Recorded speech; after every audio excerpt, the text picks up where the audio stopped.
ठाकरे बंधूंची मुंबईत एकच विराट सभा होईल, राऊत म्हणतात. सभेकरता मैदान मिळू नये म्हणून अडवलं जात आहे, राजकारण केलं जात आहे असं राऊतांचा दावा आहे. संयुक्त सभेपूर्वी ठाकरे बंधूंची संयुक्त मुलाखत होतीये, जी 8 जानेवारीला प्रदर्शित होणार आहे. मुंबईमध्ये मैदान अडवून ठेवलेलं आहे, तो वाद सुरू आहे. जी शिवसेना किंवा मनसेच्या महायुतीला सभा घेता येऊ नये या राक्षसी हेतूनं बरं का मैदानांवरती दगड ठेवले म्हणजे उगाच. तर त्याच्यावरती आता आमची चर्चा सरकारशी सुरू आहे. मुंबईमध्ये एकच अतिविराट सभा घ्यावी याच्यावरती आमचं एकमत आहे. माननीय उद्धव ठाकरे आणि माननीय राज ठाकरे यांची एक संयुक्त मुलाखत होती. संयुक्त सभेआधी संयुक्त मुलाखत होती. राजकारणाचे प्रश्न विचारायला भरपूर वेळ आहे नंतर, पण मुंबईसह महाराष्ट्रातल्या लोकांना काय हवं आहे आणि तुम्ही काय देणार आहात, आपण काय देणार आहात या संदर्भात सकारात्मक आणि विधायक चर्चा या मुलाखतीतून यावी अशी माझी आणि माझ्याबरोबर जी मुलाखत घेणार आहेत महेश मांजरेकर त्यांची भूमिका आहे. मुख्यमंत्री देवेंद्र फडणवीसांची नागपूरमध्ये आज 3 सभा आहे. पहिली सभा संध्याकाळी 7 वाजता, दुसरी सभा रात्री 8 वाजता, तर तिसरी सभा रात्री 9 वाजता त्रिमूर्ती नगर चौकात पार पडणार आहे.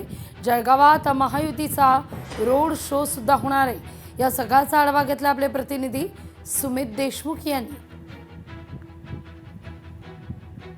राज्यामध्ये 29 महानगरपालिकेच्या निवडणुका ह्या जाहीर झालेल्या आहेत आणि 15 तारखेला याचं मतदान आणि 16 तारखेला निकाल जाहीर होणार आहे. त्याच पार्श्वभूमीवर जर विचार केला तर जळगाव शहरामध्ये महानगरपालिकेच्या निवडणुकीत 75 जागांवरती या ठिकाणी निवडणूक लढवण्यात येत आहे.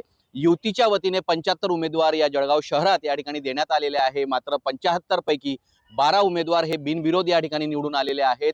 तर 63 जागांसाठी ही महापालिकेची निवडणूक या ठिकाणी होत आहेत. आणि आज जळगाव जिल्ह्याच्या दौऱ्यावरती राज्याचे मुख्यमंत्री देवेंद्र फडणवीस हे येत आहेत. आपण पाहू शकतो या ठिकाणी जय्यद अशी तयारी युतीच्या वतीने या ठिकाणी करण्यात आलेली आहे. आणि दुपारी 3 वाजता राज्याचे मुख्यमंत्री देवेंद्र फडणवीस हे या ठिकाणी येणार असून जळगाव वासियांना रोड शोच्या माध्यमातून या ठिकाणी शक्ती प्रदर्शन या युतीच्या वतीने या ठिकाणी करण्यात येणार आहेत. यावेळी देवेंद्र फडणवीस यांच्यासोबत राज्याचे मंत्री जे आहेत, मंत्री गिरीश महाजन हे देखील उपस्थित राहणार आहेत. एवढंच नाही तर जळगाव जिल्ह्याचे पालकमंत्री गुलाबराव पाटील, खासदार स्मिता वाघ, आमदार सुरेश भोडे, मंगेश चव्हाण यांच्यासह युतीचे सर्व खासदार आमदार या ठिकाणी रोड शोच्या या माध्यमातून या ठिकाणी एकत्र येणार आहेत. आणि महायुतीची ताकद या ठिकाणी पाहायला मिळणार आहे.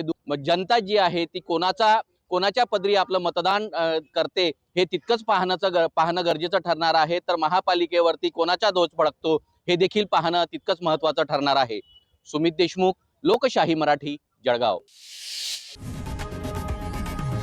लोकशाही मराठी ऐका, पहा, जागरूक रहा.